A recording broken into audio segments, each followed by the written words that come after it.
Well, I hope you enjoyed getting a close-up look at the guitar as to where we are right now. Thank you for joining me. I'm Monty McKinnon. We're making a maple guitar here and we're almost finished. But today I want to talk to you about 4 things you can do to make your guitar sound better and how I'm going to make this guitar sound better. So let's spin the intro and we'll get right to it.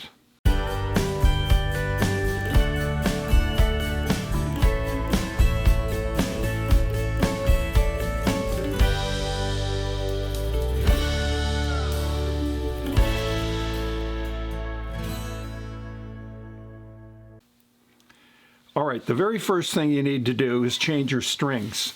I cannot emphasize that enough. I know of one music pastor who I believe went 2 years without changing strings. That's crazy because the strings die. They lose their sustain and they get filled with dirt and grease. Oh, it's terrible. So how you could go that long, I have no idea. But anyway, change your strings. Now, something you need to know.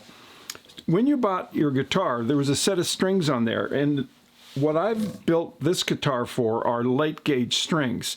You can use a medium or a heavy gauge in this, but you run the risk because in here the bracing is designed and is small enough to accommodate the light gauge or extra light.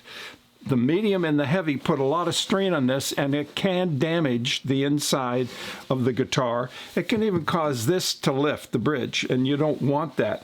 So it will, if you're not using the right strings, you're going to damage your guitar. So I use a light gauge, and I find from 12 down here up to 53 thou is just fine.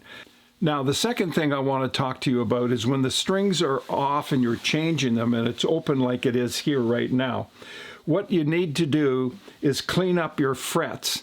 And the frets will get grooves in them. Sometimes they just get gunked up with dirt and you need to clean them. Now, there's this little piece of flat steel with a slot in it that you can buy from StewMac. No, they don't sponsor me.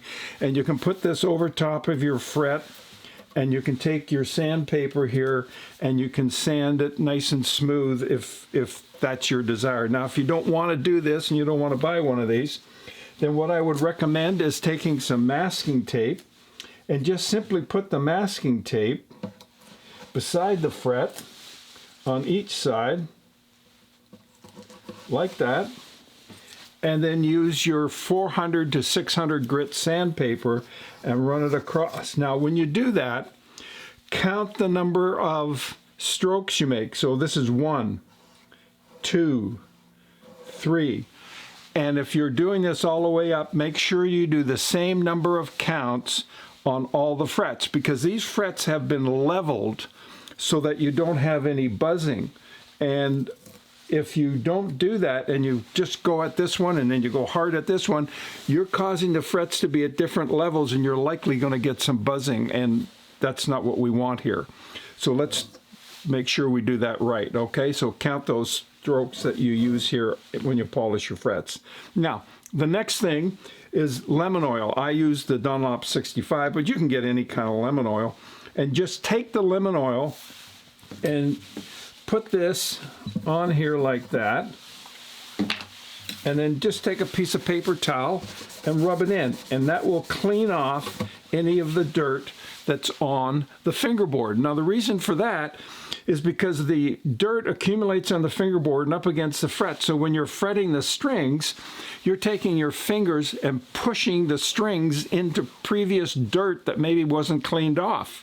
And so you don't want to do that. So make sure that you have actually changed your strings, you've cleaned your frets. Now the third thing, make sure you clean the fingerboard, because that's important. Now the fourth and the final thing I want to talk about today is a wrench.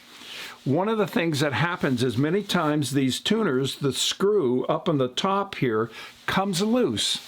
Take your wrench, which I believe is a 3/16. This is a number 10 metric. So just take that, put that on there, and make sure it's tight. Don't over tighten it. If you over tighten it, you could cause it to move in the back, and it is screwed into the back, and you don't want to loosen that up. And the other thing is you don't want to press down on this that you're going to crack the finish of your guitar, because this is a French polish which is very thin, and you may have a guitar with lacquer finish. So you could easily crack the lacquer and get a hairline crack going, and you don't want that, and it just looks terrible.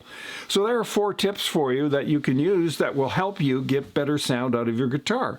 Now, if you like the video, by all means, please subscribe. Don't forget to hit the like button, and there are links down below. And it's about time I said, I'll see you in the next video. Bye for now.